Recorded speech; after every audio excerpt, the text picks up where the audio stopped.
Microcampus. To most, this word carries no meaning. To me and my fellow Microcampus students, it is the experience of a lifetime, where we've learned, grown, and most importantly, lived. For 28 days, 14 other students and I left our homes in Shanghai for the small village of Xizhou in the Yunnan province. We each chose a topic of interest, one that would be the driving force of our learning journey. I chose to study migration. I have always loved learning about Chinese culture and history. In the past 2 years especially, migration has had a huge impact on China and its people.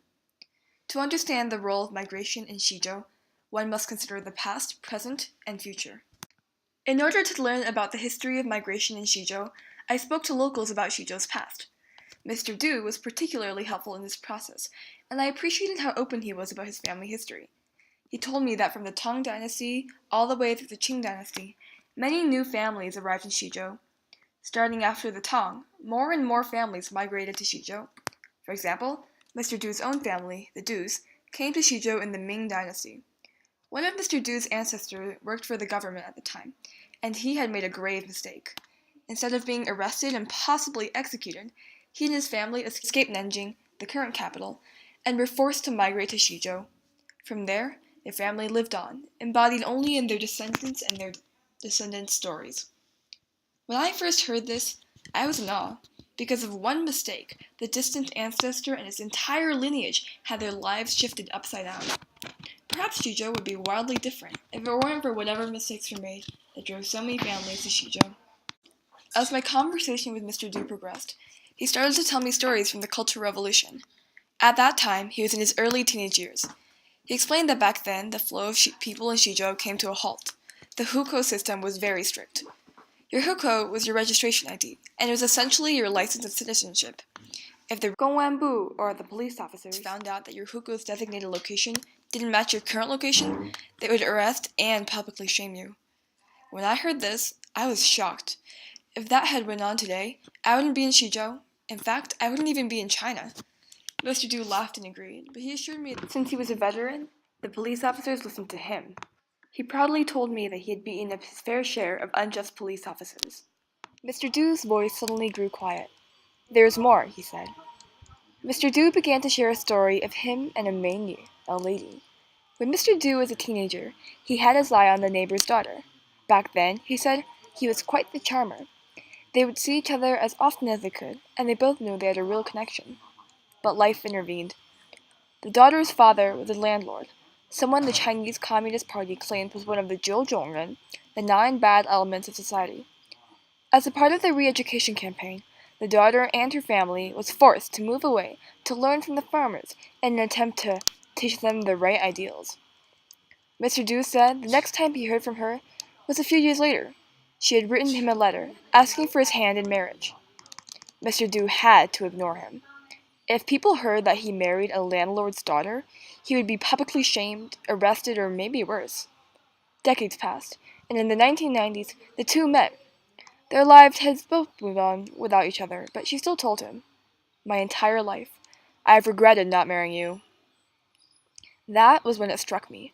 The Cultural Revolution had changed the lives of millions and millions.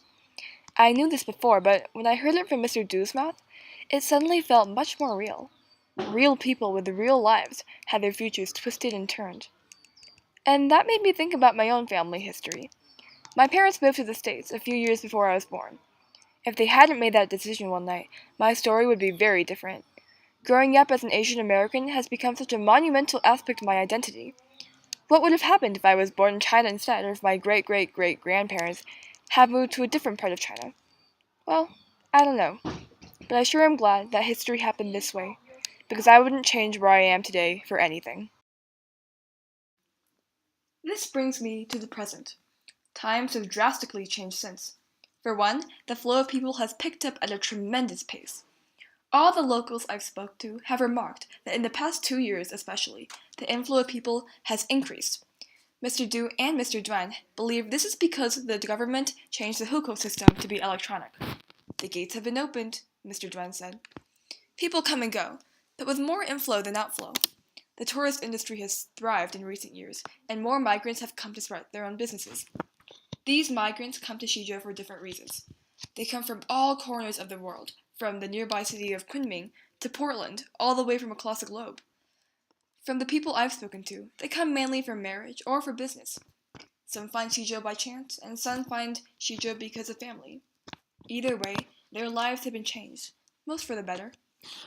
After speaking to many migrants, I found that they all agreed on one thing, despite their diverse stories and origins.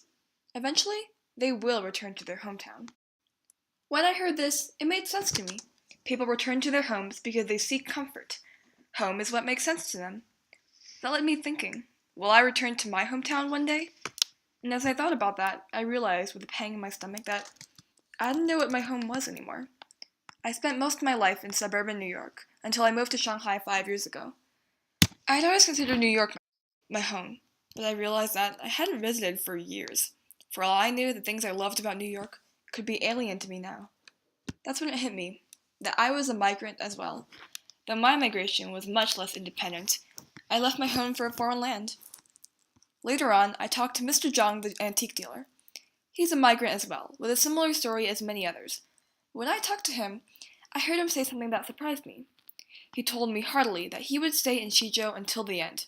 He's happy here, and Shizhou has become his home. He wouldn't want to be anywhere else. And that made me think. It doesn't matter if my home is New York or Shanghai or even nowhere at all. As long as I feel at home, that's all I need. Shizhou has experienced rapid growth over the course of just a few years, and now we're at a point where we look to its future. So what is Shizhou's future? Well, it's hard to say. Some locals say Shizhou will go downhill, with all the new tourists coming in changing things up. But most say Shizhou can only go uphill in the future.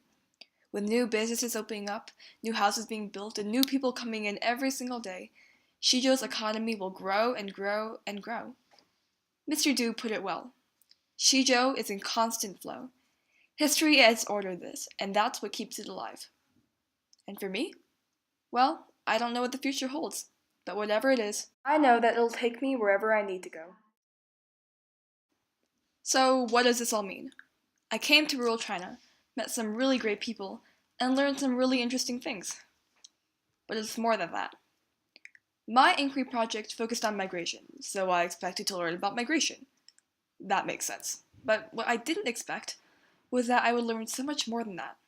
For one, history is more than just a constantly stretching timeline of dates and places.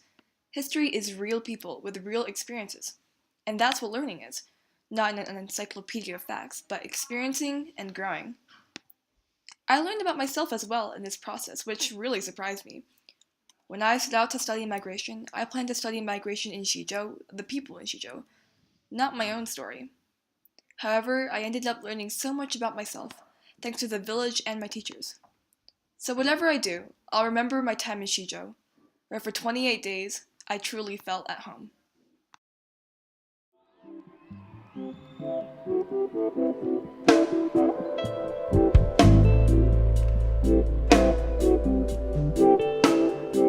Thank you.